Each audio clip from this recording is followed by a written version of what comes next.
Steve Davis here, Stillwater Woodcraft. As some of you that have already been subscribers to my channel, which I really appreciate, have noticed I've been moving some of my videos from the Wilderness Outfitters channel to my channel to kind of consolidate things. In that process, I've noticed that some of them are out of date with what I'm doing now, and one of them with the most out to date, I guess, would be my kit for my historical trekking and my 18th century woodsman hunter's kit, and it's changed up a little bit. So what I thought is I'd redo that video, bring it up to date, and just show you guys what I'm doing now. This is still a learning process. It may change down the it may change down the road. I'm sure it will change down the road as I learn more and work with this gear. And you got to keep an open mind with everything, and be willing to change and adapt and learn. So first thing we'll start with is my haversack. Same haversack I've been carrying. Just a plain 3-button haversack. It's actually a 2-button haversack now. I lost one of my buttons off of here this morning, so I'm going to have to fix that. It has been treated with a traditional linseed oil based paint and just a leather strap. Okay. And in this, I'm carrying my tin cup from Hot Dip Tin. It's still going strong, still in great shape. So nothing but great things to say about Hot Dip Tin, that's for sure. Okay, and in there, right on top, beside my tin cup, is my fire starting kit, which is just in this deer hide leather bag that's been waxed with fixin' wax that my buddy Jeremy Janey makes. That stuff's good for everything. And in there I have my tinder tin with charred punk wood, and it's got the magnifying lens on top.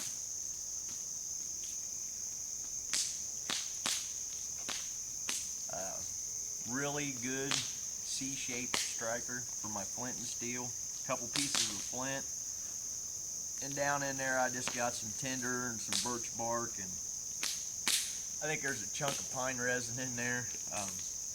Anything you pick up along the way goes in here. That's basically my primary fire starting kit.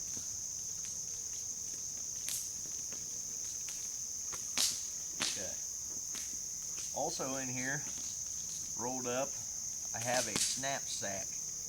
Now, I covered the Snapsack on my video on 18th century carrying methods or packs, and it is a good bag.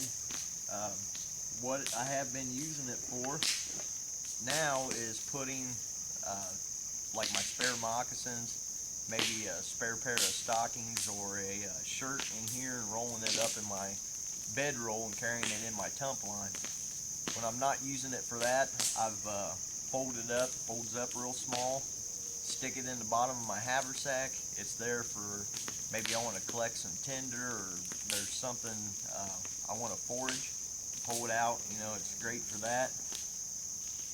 Now, in a previous video I mentioned I was going to try my kit inside the Snapsack and then in my bedroll and eliminate the haversack. That just didn't work out too well for me, but it's still a great bag. I'm still going to keep it as part of my kit, but not carrying my kit. And this also, in the evening, when I go to bed, I take my hunting shirt off, stuff it inside this Snapsack, and it's a great pillow. Nice pillow, I think, is or something to use as a pillow is great when you're sleeping on the ground out in the woods. Just a little bit of comfort. So anyway, and in there I also have my fishing kit. You know, it's just some forged hooks, a linen fishing line, a little bit of beeswax, some sinew off of a deer to make leaders, and a couple little corks. Oh, here's a wasp gall to use as a float. Real simple little fishing kit. Nothing at all special about it. Those forged hooks, you know, you guys know, I like to toy around a little bit with blacksmithing. I'm no blacksmith by any means, but I like to toy around with it. I found they're just so much easier to call Blue Heron Mercantile up and order than to try to make. So that's what I've been doing. Now down in here also, I brought this along for this trip, but it's not always in there, is a bag that kind of goes along with my rifle or fowler, and in there's a lead ladle and a bullet mold, and you know, we'll look at that a little more in a different video.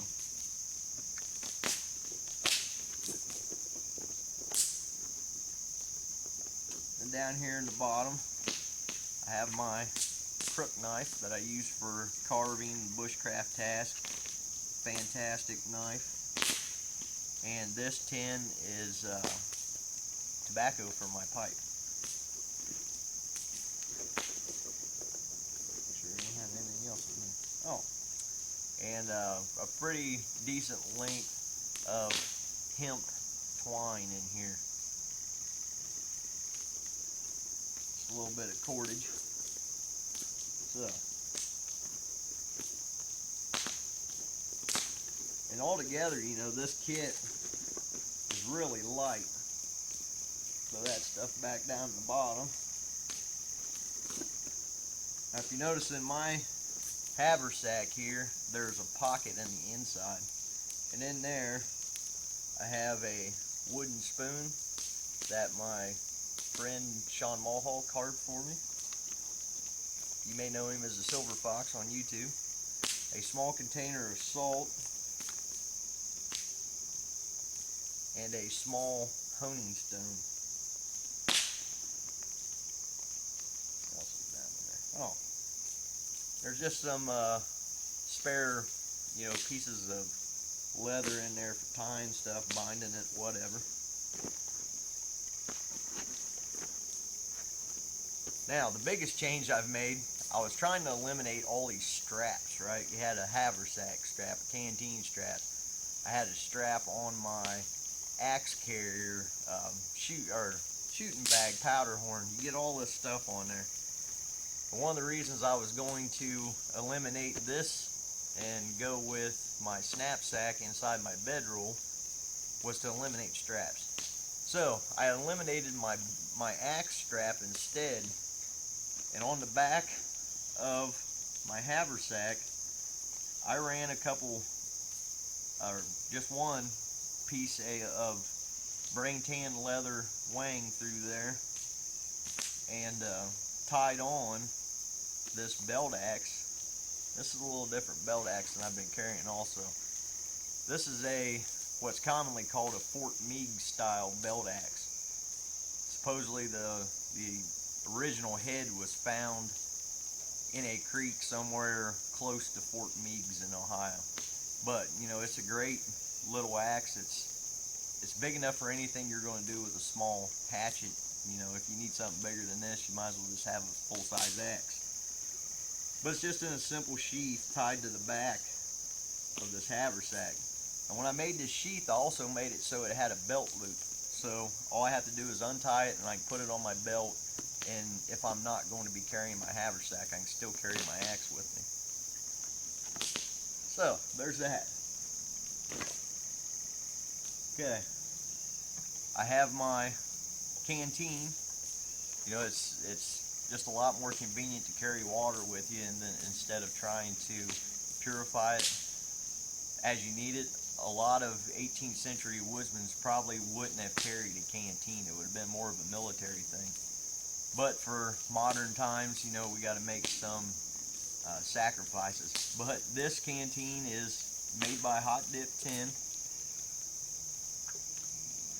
Same people that made my cup there, and my large company size cooking kettle. But it's just actually hot dipped plated tin, and it's made an exact copy off of a found artifact, so it's perfectly authentic. And I made this wool cover for it, which there's a lot of references to covering a tin canteen, just to cut down on the shine, to muffle a little bit of noise from the tin. And also you can wet this wool and take advantage of evaporative cooling to cool water. You know, you boil it, let it cool off as good as you can, put it in the canteen. It's still pretty warm, so you know that's a good deal. Has a leather strap on it. Traditionally it probably would have been a piece of rope, but a piece of rope really starts cutting into you. We got squirrels cutting over here. I should have my gun loaded. But anyways, that's the canteen I'm carrying. Same one. Okay. And my bedroll is just it's a white Hudson's Bay blanket rolled up. I do have a piece of canvas for a ground cloth. It is tied up with a hemp tump line that is twined in the center and finger woven edge with 2 foot of split tails on the end of it. I've done a video on how to make this. It's made pretty long. You can use this to portage a canoe, drag a deer out, all kinds of different things. It doesn't need to be near that long for carrying a bedroll, but for the multi-purpose uses of it, it's good to have it that way. And to my bedroll, I tie my copper cook pot. I showed this pot in my 18th century Woodsman's Containers video, but here it is tied to my bedroll. This is just a small, I call it a pot, a copper kettle. It's just a small copper kettle, tin lined, with a forged steel bale handle on it. It's a pretty good representation of period pieces. It's got the little ears on it made the right way and all that. I'm just tying it with a leather wing around my bedroll, and inside that pot I'm keeping this linen bag, and inside this is more linen bags. There's some cornmeal, and here's some jerk, and then there's some coffee and a little bit of maple sugar in the bottom of there. That's just a convenient place to keep it right inside that cook pot. It also cuts down, when this is tied here riding, and you bump up against something, it cuts down from this. When you got something in there, it kind of mutes it a little bit, so it's not also carrying it, but it's keeping it quiet. So there's the basics of that. One other thing I should mention, when I'm carrying this bedroll, I don't roll it up, okay? I fold it so it's flat and a little, taller than it is wide, and it rides a lot better against your back. And you tie that pot on the bottom of there, it's not beating you to death. There isn't anything stabbing you. I picked that tip up from a issue of, I'm pretty sure it was Muzzleloader magazine. They did an article on there about a guy that does a lot of historical trekking, and he mentioned that's how he does it. So I tried it. It's fantastic. His name's Jesse Maines, by the way. Thank you to him for sharing his knowledge. It was a big help. Then from there, I have my shooting stuff here, and I tie my knife onto the strap of my shooting bag. That way it's hanging right there. It's not stuck in my belt and stuff. I really like it right there. Then on my belt, I have this little belt bag, okay? And I'm showing you this now, but I'm pretty sure it's going to get replaced with a small slit pouch. And in there I have a small duplicate fire starting kit, a burning lens,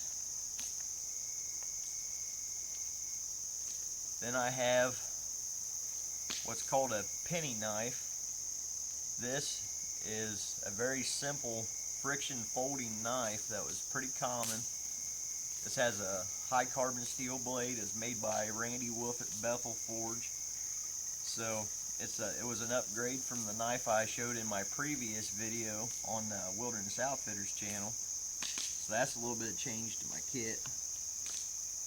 Then also tied to that bag with a little leather wing is a reproduction compass. You know, it's good for general direction and stuff. It's one of them things,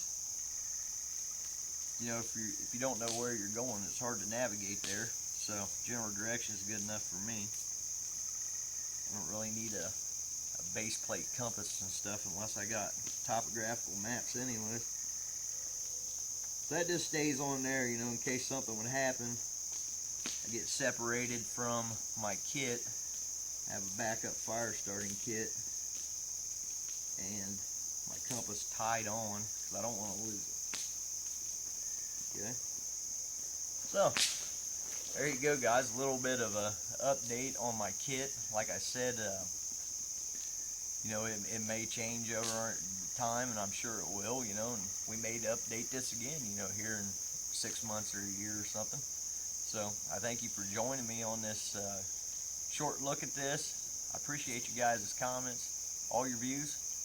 I thank you, and I'll see you on the next one.